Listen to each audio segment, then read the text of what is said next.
August মানে আমাদের ইতিহাসের পাতায়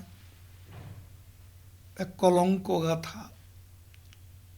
1975-এ 15ই আগস্ট কালো রাতে মানবতার শত্রু প্রতিক্রিয়াশীল ঘাতক চক্র আমাদের ইতিহাসের মহানায়ক মহাবীর বঙ্গবন্ধুকে সপরিবারে হত্যার মাধ্যমে একটি জাতিসত্তাকে, একটি সার্বভৌম রাষ্ট্রের চেতনা, অহংকারকে হত্যা করতে চেয়েছিল।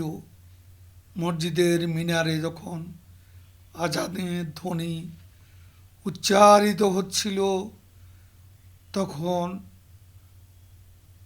ঐতিহাসিক ধানমন্ডির বাড়িতে ঘাতকের বুলেট গর্জে উঠেছিল জাতীয় স্বাধীনতার তীর্থস্থান ধানমন্ডির 32 নম্বরে। সিঁড়িতে রক্তাক্ত নিথর পড়ে আছে শরীরখানা, রক্তের স্রোত সবুজ জমিন পেরিয়ে চলে গেছে বঙ্গোপসাগরে। পদ্মা, মেঘনা, যমুনা, কর্ণফুলীর প্রবাহ থেমে গিয়েছিল পিতার রক্তস্রোতে, যিনি হাজার বছরের আরাধ্য স্বাধীনতা এনে দিয়েছিলেন, স্বাধীনতা তৃষ্ণার জাতক। স্বাধীনতা তৃষ্ণায় কাতর জাতিকে যিনি জীবনের হাজার রাত কাটিয়েছেন কারাগারের অন্ধকার প্রকোষ্ঠে, যার শ্রম ঘাম সাধনায় জমিনের উর্বরতা বেড়েছে, আজ তারই রক্তে রঞ্জিত বাংলার সবুজ জমিন। কবি রফিক আজাদের ভাষায় তার রক্তে মাটি উর্বর হয়েছে। সবচেয়ে রূপবান দীর্ঘাঙ্গ পুরুষ, তার ছায়া দীর্ঘ হতে হতে মানচিত্র ঢেকে দেয় সস্নেহে আদরে। তার রক্তে প্রিয় মাটি উর্বর হয়েছে, তার রক্তে সব কিছু সবুজ হয়েছে। মধ্যরাতে আজ স্মৃতিতে ভাসে শেখ কামালের তারুণ্যদীপ্ত চেহারা। 1969 সালের ছাত্র আন্দোলনে ঢাকা কলেজ থেকে ছিপছিপে যে তরুণের নেতৃত্বে 144 ধারা ভঙ্গ করে ঢাকা বিশ্ববিদ্যালয়ের বটতলা অভিমুখে মিছিল এসেছিল, কাল ভোরে মুক্তির দুর্গ ঢাকা বিশ্ববিদ্যালয়ে মুক্তির দীপ, মুক্তির দূত বঙ্গবন্ধু আসবেন। গোটা বিশ্ববিদ্যালয় নবসাজে সজ্জিত মুক্তির দূতকে স্বাগত জানাতে। 12:30 শেখ কামালের সঙ্গে দেখা।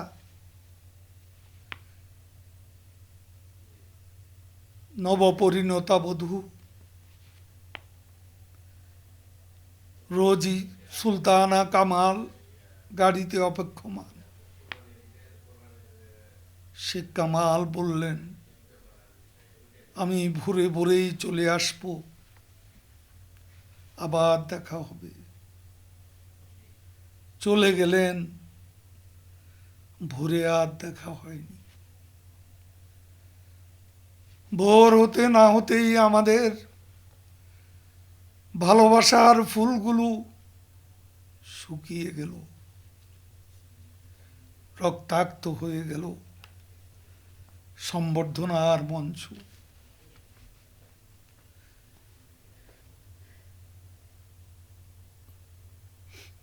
জারুল কৃষ্ণচূড়া, শহরের পথে পথে জলপাই রঙের উর্দি, ঘটনার আকস্মিকতায় যেন নির্বাক দেশ মহাদেশ বিশ্ব। কি নির্মমতা, কি নিষ্ঠুরতা! নির্মমতার দিক থেকে এমন হত্যাকাণ্ডের নজির পৃথিবীর ইতিহাসে আর একটিও নেই। জুলিয়াস সিজার, তারপর আলজেরিয়ার বেনবেন্দা, ঘানার নক্রুমা, হত্যাকাণ্ডের শিকার হয়েছিলেন কঙ্গোর পেট্রিস লুমুম্বা, আমেরিকার Abraham Lincoln, John F Kennedy, ভারতের মহাত্মা গান্ধী, ইন্দিরা গান্ধী, এবং মনে পড়ে আজ স্ত্রী সহ সিনেমা দেখে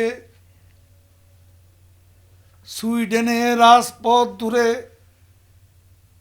বাসায় ফিরছিলেন ওল্ড পামে। পাশে তার স্ত্রী, তাকে হত্যা করা হয়নি, হত্যা করা হয়েছে সুইডেনের মানুষের প্রাণের নেতা ওল্ড পামে। চিলিতে আলেন্দেকে হত্যা করা হয়েছে। এইসব কোনো হত্যাকাণ্ডে অবলা নারী টার্গেট ছিল না, অন্তঃসত্ত্বা নারী টার্গেট ছিল না, সলাজ নববধূ হাতে মেহেদি রং শুকায়নি টার্গেট ছিল না। কোনো হত্যাকাণ্ডে অবুঝ শিশু মস্তক বিদীর্ণ হয়নি ঘাতকের বুলেটে। ৭৫-এর ১৫ই আগস্ট পলাশী ষড়যন্ত্রের পুনরাবৃত্তি ঘটিয়ে বাংলার ঐতিহাসিক ধানমন্ডিতে লেইকের জল লালে লাল হয়ে গেল। আমাদের ইতিহাসের মহানায়ক, স্বাধীন বাংলাদেশের স্থপতি, স্বপ্নদ্রষ্টা, আমাদের মানচিত্রের চিত্রকর, জাতির জনক বঙ্গবন্ধু মুজিব, যে নারীকে কোনোদিন ফার্স্ট লেডির মর্যাদায় টেলিভিশনের পর্দায় দেখিনি, বাংলার সে অবলা নারী বঙ্গবন্ধু সহধর্মিণী শুধু ছিলেন না, তিনি ছিলেন বঙ্গবন্ধুর সারা জীবনের রাজনৈতিক সহযোদ্ধা। সেদিন শুধুমাত্র বঙ্গবন্ধুর স্ত্রী হওয়ার অপরাধে তাকে নৃশংসভাবে হত্যা করা হয়। বিদেশে ছিলেন বলে আল্লাহর অশেষ রহমতে বেঁচে যান। আমাদের আস্থা ও নির্ভরতার ঠিকানা আশার বাতিঘর আজকের প্রধানমন্ত্রী দেশরত্ন শেখ হাসিনা, বঙ্গবন্ধুর আর এক সুযোগ্য কন্যা শেখ রেহানা। ৭৫-এ সে ভয়ানক অন্ধ অবধির সময়ে যখন চারদিকে নিস্তব্ধতা, তখন ধীরে ধীরে রাজপথে পিতৃ হত্যার প্রতিবাদে নেমে আসে তার হাতে গড়া ছাত্রলীগ। কখনো সরবে, কখনো নীরবে, হৃদয়ের পাটাতনে ক্ষয়ে যাওয়া প্রতিবাদের বাসা ধীরে ধীরে সশব্দ হয়। ইতিহাসের কত চড়াই উতরায় ছাত্রলীগ নিজেদের অস্তিত্ব জানান দেয় মুষ্টিবদ্ধ হাত উত্তোলনের মাধ্যমে। মাঠে ময়দানে, প্রকাশ্যে অপ্রকাশ্যে অজস্র নেতাকর্মী, কখনো কারাগারের অন্ধকার প্রকোষ্ঠে, কখনো রাজপথের তপ্ত বিটুমিন মারিয়ে পিতার গড়া বাংলাদেশকে লুণ্ঠিত অবয়ব থেকে ফেরানোর চেষ্টা করে। আমিও তখন 2.5 বছর কারাগারে ছিলাম, প্রথম ঢাকা, পরে ফরিদপুর কারাগারে থাকা অবস্থায় আমি একদিন খবর পাই, রাতের বেলা জেলের পুলিশ আমাকে একটা চিঠি দিয়ে গেল, রাজ্জাক ভাইয়ের চিঠি। আমাকে ছাত্রলীগের সভাপতি নির্বাচিত করা হয়। আজকে 1981 সালে প্রতিকূল আবহাওয়া বরণ করে বঙ্গবন্ধু কন্যাকে হৃদয়ে সবটুকু উচ্ছ্বাস, আবেগ, কষ্ট আর ভালোবাসায় আমরা বরণ করেছিলাম। সেদিন মুক্তিযুদ্ধের মাধ্যমে অর্জিত বাংলাদেশ বঙ্গবন্ধুর বাংলাদেশ হয়ে ওঠে এক আবেগময় বাংলাদেশ। ছাত্রলীগ কর্মীদের বুকের ভাষা বুঝে নেয় প্রকৃতি, প্রকৃতিও সেদিন অযোধ্যারা ঝরেছে বঙ্গবন্ধুর প্রিয় কন্যাকে পেয়ে। প্রতিকূলতা স্রোত মারিয়ে, ইতিহাসের নানান বাঁক পেরিয়ে বঙ্গবন্ধুর আদর্শ আর রক্তের উত্তরাধিকার ফিরে আসেন মুজিবহীন মুজিবের বাংলাদেশে। শুরু করেন দল গোছানোর কাজ, গড়ে তোলেন দলীয় ঐক্য, গড়ে তোলেন জাতীয় ঐক্য। স্বজন হারানোর বেদনাকে তিনি শক্তিতে রূপান্তর করেন। মানুষের জীবন বদলে দেওয়ার মাঝে খুঁজে নেন প্রিয়জন হারানোর বেদনা। তিনি আছেন বলেই 15ই আগস্ট হত্যাকাণ্ডের বিচার হয়েছে, জাতির কলঙ্ক মোচন হয়েছে। তিনি আছেন বলেই যুদ্ধাপরাধের বিচার হয়েছে, পাপের বোঝা থেকে জাতি মুক্ত হয়েছে। তিনি আছেন বলে 55,000 বর্গমাইলের সীমানা এখন নীলাভ সমুদ্রের ছোঁয়ায় সম্প্রসারিত। তিনি শুধু স্বপ্ন দেখাননি, দেখিয়ে দিয়েছেন কিভাবে স্বপ্ন আকাশের সীমানা পেরিয়ে মহাকাশে পৌঁছাতে হয়। তারই নেতৃত্বে বাংলাদেশ তলাবিহীন ঝুড়ির অপপ্রচার রোধ করে আজ উদীয়মান অর্থনৈতিক পরাশক্তি। তিনি আছেন বলে বাংলাদেশ আজ পারমাণবিক যুগে পিতার স্বপ্ন বাস্তবায়নের পতাকা হাতে সবুজ শ্যামল বাংলার চালচিত্র বদলের কাণ্ডারি তিনি। বারে বারে মৃত্যুর হাত থেকে, ষড়যন্ত্রের নীল নকশা থেকে বেঁচে ফেরা দেশরত্ন শেখ হাসিনা এক মৃত্যুঞ্জয়ী বই। তিনি ধ্বংসস্তূপে দাঁড়িয়ে উড়ান সৃষ্টির পতাকা। তিনি মরণের মিছিলে দাঁড়িয়ে যাও জয় গান গান জীবনের। অমিত সাহসী, পরিশ্রমী, মানবিক নেতৃত্ব জেগে আছেন বলে বাংলাদেশ ঘুমাতে পারে। তারই নেতৃত্বে অদম্য গতিতে এগিয়ে যাওয়া বাংলাদেশ আজ উন্নয়ন অগ্রযাত্রার রোল মডেল হিসাবে সারা বিশ্বব্যাপী স্বীকৃত। একটি স্বাধীন দেশে সপরিবারে জাতির পিতার হত্যাকাণ্ডকে মধ্যযুগীয় কায়দা ডক্ট্রিন অব নেসেসিটির কথা বলে রাষ্ট্রীয়ভাবে বৈধতা দেওয়া হয়। খুনি চক্রের ঘৃণ্য বৈধকরণ প্রক্রিয়ায় দেশে বহু বছর অব্যাহত ছিল। 15 আগস্টের হত্যাকারীদের প্রশ্রয় দিয়ে পুনর্বাসন করেই থেমে থাকেনি জেনারেল জিয়াউর রহমান। ইন্ডিমনিটি অধ্যাদেশ জারি করে যা মুস্তাক করেছিল, বিচারের পথ বন্ধ রেখেছিল।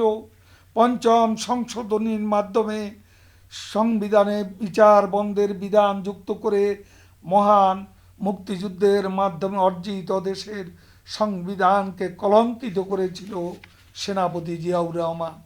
অথচ তারা আজ অপপ্রচার চালায় দেশে ন্যায় বিচার নেই। ন্যায় বিচার তো দূরের কথা, 21 বছর আমরা বিচারই চাইতে পারিনি। সে অধিকার পর্যন্ত কেড়ে নেওয়া হয়েছিল।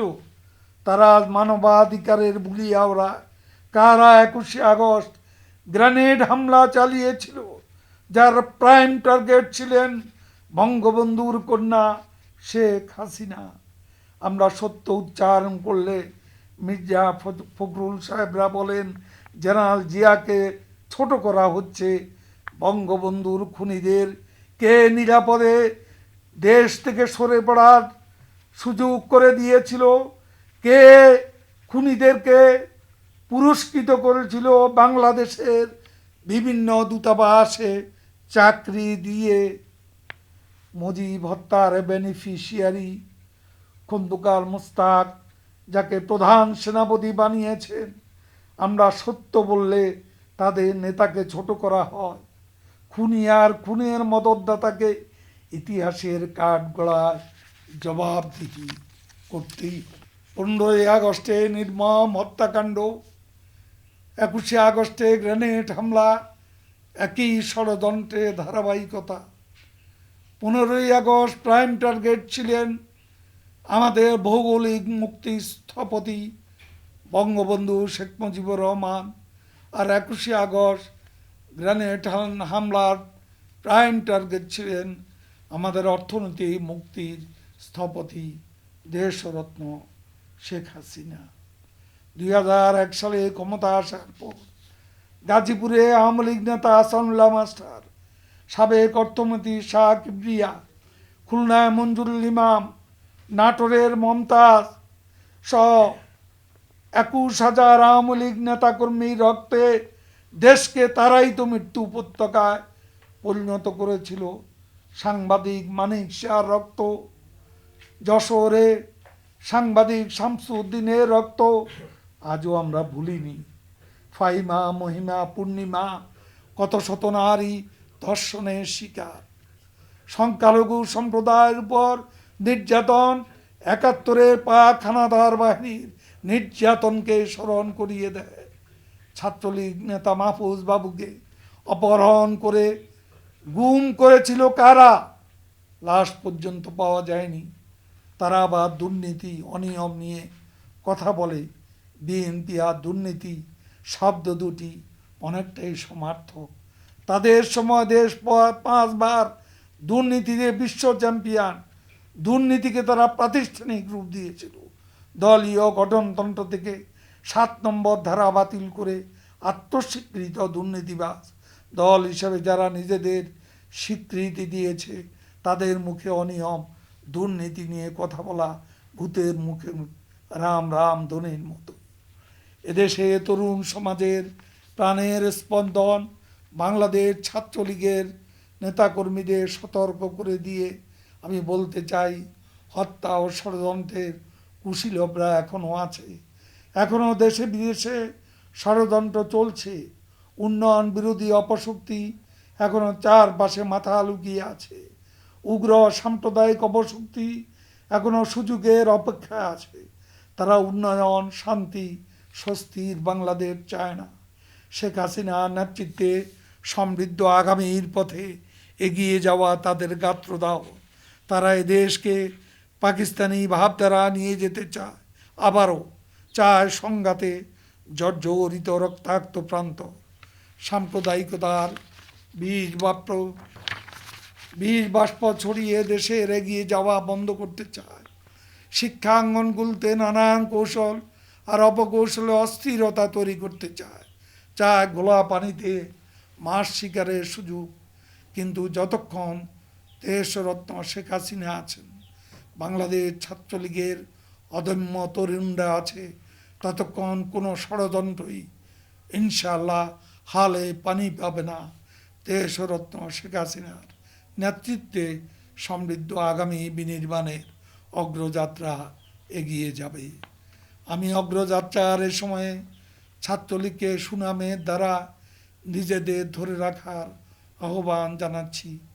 যারা দলীয় শৃঙ্খলা নষ্ট করবে তাদের বিরুদ্ধে সাংগঠনিক ব্যবস্থা নিতে হবে। মনে রাখতে হবে, কোনো অন্যায় অনিয়মে জড়িয়ে পড়া নয়।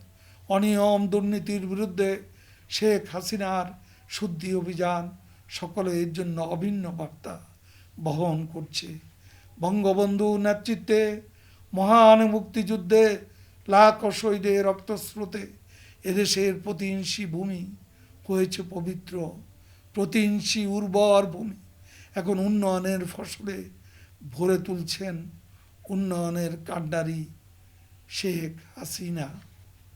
ছাত্রলীগ এ করোনা সংকটকালে অসহায় ভাসমান মানুষের পাশে দাঁড়িয়েছে, কৃষকদের পাশে গিয়ে তাদের পাকা ধান কেটে ঘরে তুলে কৃষককে স্বস্তি দিয়েছে। এই করোনা প্রতিরোধে ছাত্রলীগ তাদের ঐতিহ্যবাহী ভূমিকা পালন করেছে, আমি তাদের সেজন্য ধন্যবাদ জানাই। এখানে কোনো ষড়যন্ত্রের ঠাঁই নেই। সকল ষড়যন্ত্র মারিয়ে জনগণের ভালোবাসা সমর্থন নিয়ে উন্নয়ন ও সমৃদ্ধির যে চলমান যাত্রা তা এগিয়ে যাবে অদম্য গতিতে অর্জনের সোনালী দিগন্তে ইনশাল্লাহ। জয় বাংলা, জয় বঙ্গবন্ধু, বাংলাদেশ চিরজীবী হোক।